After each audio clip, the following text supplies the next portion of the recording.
नमस्कार, जय हिंद, वंदे मातरम। स्वागत है आपका उत्तर प्रदेश के सबसे भरोसेमंद न्यूज चैनल में। आइए नजर डालते हैं आज की बड़ी खबरों पर। किसानों, मजदूरों, बेरोजगार युवाओं और महिलाओं से जुड़ी अहम अपडेट। साथ ही जानेंगे पीएम किसान योजना की अगली किस्त कब जारी होगी। इसके साथ ही आज से प्रदेश में 10 से 15 नए नियम लागू हो रहे हैं, जिनका सीधा असर आप पर पड़ सकता है। पेट्रोल, डीजल के ताजा भाव और मौसम का हाल। तो वीडियो को अंत तक जरूर देखें और चैनल को अभी सब्सक्राइब करें।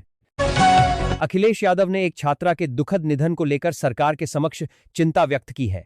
उन्होंने सवाल किया कि क्या सरकार की योजनाओं के बीच युवाओं का भविष्य सुरक्षित है। उन्होंने भाजपा समर्थकों से इस मुद्दे पर सहानुभूति और संवेदनशीलता के साथ विचार करने की अपील की है। मुख्यमंत्री योगी आदित्यनाथ ने प्रदेश के अधिकारियों को स्पष्ट निर्देश दिए हैं कि आगामी सिपाही भर्ती परीक्षा पूरी पारदर्शिता के साथ आयोजित की जानी चाहिए। सरकार ने स्पष्ट किया है कि परीक्षा की शुचिता भंग करने वाले किसी भी व्यक्ति के खिलाफ सख्त कानूनी कार्रवाई की जाएगी और नियमों के तहत कठोर दंड का प्रावधान लागू होगा। सपा सांसद आनंद भदौरिया ने विकास कार्यों के कार्यक्रमों में जनप्रतिनिधियों की भागीदारी को लेकर अपनी असहमति दर्ज कराई है। उन्होंने प्रशासनिक अधिकारियों से अनुरोध किया कि जनहित के कार्यक्रमों में प्रोटोकॉल का पालन हो और विकास कार्यों में सभी का सहयोग लिया जाए ताकि जनता को बेहतर सुविधाएं मिल सकें। शिकोहाबाद से आई एक दुखद खबर में एक मासूम बच्चे के साथ हुई घटना के बाद पुलिस ने त्वरित कार्रवाई की है। आरोपी को हिरासत में ले लिया गया है और मामले की जांच जारी है। ऐसी घटनाओं पर अंकुश लगाने के लिए पुलिस प्रशासन और अधिक सतर्कता बरतने की बात कह रहा है। सूर्या चौहान हत्याकांड पर सार्वजनिक मंचों से विभिन्न नेताओं द्वारा तीखी प्रतिक्रियाएं दी गई हैं। कानून व्यवस्था की स्थिति को लेकर सरकार से और अधिक प्रभावी कदम उठाने की मांग की गई है, ताकि अपराधियों में कानून का डर कायम रहे और प्रदेश में शांति व्यवस्था बनी रहे। योगी सरकार ने प्रदेश के 18 प्रमुख शहरों में सार्वजनिक परिवहन को और अधिक सुगम बनाने के लिए एक बड़ा निर्णय लिया है। इसके तहत आगरा, वाराणसी और लखनऊ जैसे शहरों की सड़कों पर 1700 से अधिक वातानुकूलित इलेक्ट्रिक बसें दौड़ती नजर आएंगी। इससे यात्रियों को बेहतर सुविधा मिलेगी और पर्यावरण को साफ रखने में मदद मिलेगी। गाजीपुर में एक गंभीर आपराधिक मामले में पुलिस और संदिग्ध व्यक्ति के बीच हुई मुठभेड़ में पुलिस को बड़ी सफलता मिली है। कानून व्यवस्था बनाए रखने की दिशा में पुलिस बल की कार्रवाई निरंतर जारी है। प्रशासन का उद्देश्य प्रदेश में अपराध मुक्त वातावरण तैयार करना है। प्रयागराज में कोचिंग सेंटर सील किए जाने के मामले को लेकर प्रशासनिक और विपक्षी प्रतिनिधियों के बीच चर्चाएं जारी हैं। विपक्षी दलों का कहना है कि सरकार को युवाओं के भविष्य का ध्यान रखते हुए संतुलित कार्रवाई करनी चाहिए, जबकि प्रशासन का कहना है कि वे नियमों का पालन कर रहे हैं। युवाओं के लिए सरकारी नौकरी का एक शानदार अवसर सामने आया है, जहां दिल्ली अधीनस्थ सेवा चयन बोर्ड ने 1979 पदों पर भर्ती निकाली है। इच्छुक उम्मीदवार अपनी पात्रता के अनुसार आधिकारिक वेबसाइट के माध्यम से आवेदन कर सकते हैं। योगी सरकार ने शिक्षा के क्षेत्र में बड़ा कदम उठाते हुए प्रदेश के 1300 स्कूलों में प्रोजेक्ट प्रवीण शुरू करने का निर्णय लिया है।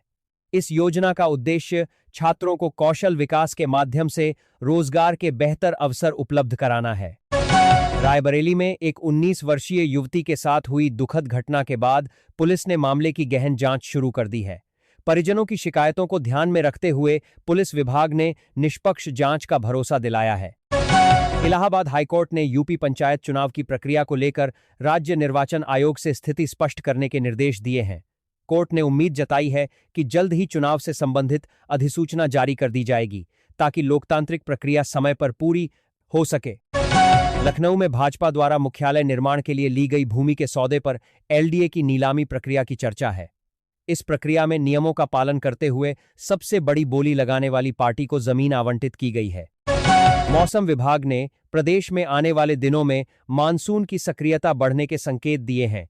कई जिलों में बारिश की संभावना है, जिससे तापमान में गिरावट आएगी और लोगों को गर्मी से बड़ी राहत मिल सकती है। नगीना सांसद चंद्रशेखर आजाद को लेकर बिजनौर में हुई घटना के बाद पुलिस प्रशासन ने कहा है कि उन्होंने सुरक्षा के दृष्टिकोण से कदम उठाए थे। शांति व्यवस्था बनाए रखना प्रशासन की प्राथमिकता है। सरकार ने किसानों के कल्याण के लिए कृषि विभाग को निर्देश दिए हैं कि सभी सरकारी योजनाओं का लाभ पात्र लाभार्थियों तक बिना किसी विलंब के पहुंचे। बिचौलियों को हटाने के लिए डिजिटलीकरण पर जोर दिया जा रहा है। कानपुर में एक युवती द्वारा साझा किए गए छेड़छाड़ के वीडियो के बाद पुलिस सक्रिय हो गई है। संबंधित पुलिस अधिकारियों ने आरोपियों की पहचान कर कड़ी कार्रवाई करने का भरोसा दिलाया है। बुलंदशहर के एक गांव में हुई घटना के बाद प्रशासन ने लोगों से आपसी सौहार्द और शांति बनाए रखने की अपील की है। कानून हाथ में न लेने की सलाह देते हुए पुलिस लगातार गश्त कर रही है। प्रदेश में स्वास्थ्य सर्वेक्षणों की रिपोर्ट के अनुसार जनजीवन में कुछ बदलावों को देखा गया है, जिन पर सरकार अपनी नीतियों के माध्यम से ध्यान केंद्रित कर रही है। सिपाही भर्ती परीक्षा के लिए यूपी पुलिस बोर्ड ने अपनी तैयारी पूरी कर ली है। परीक्षा केंद्रों पर सुरक्षा के कड़े इंतजाम किए गए हैं ताकि सभी अभ्यर्थी निष्पक्ष तरीके से परीक्षा दे सकें। बरेली में परीक्षा के दौरान कुछ लोगों द्वारा नियमों का उल्लंघन करने का मामला सामने आया है।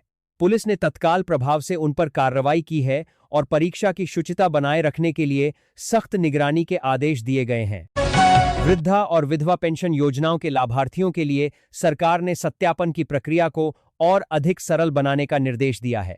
शिविर लगाकर लोगों की सहायता की जा रही है। प्रदेश में प्रशासनिक सेवाओं में सुगमता लाने के उद्देश्य से अधिकारियों के कार्यक्षेत्र में बदलाव किए गए हैं। इसे प्रशासनिक सुधार की एक सामान्य प्रक्रिया माना जा रहा है। शाहजहांपुर में एक दुखद घटना के बाद पुलिस ने आरोपी को गिरफ्तार कर लिया है। ऐसे मामलों में संवेदनशीलता के साथ कानून अपना काम कर रहा है। प्रदेश में राजनीतिक गलियारों में विभिन्न गठबंधनों और सीट बंटवारे को लेकर चर्चाएं चल रही हैं। यह भविष्य की राजनीतिक रणनीति का हिस्सा है।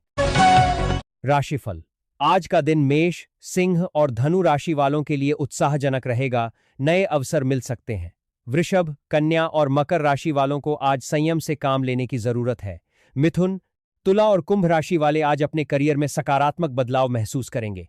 कर्क, वृश्चिक और मीन राशि वालों के लिए परिवार के साथ समय बिताना सुखद रहेगा। आपका दिन मंगलमय हो।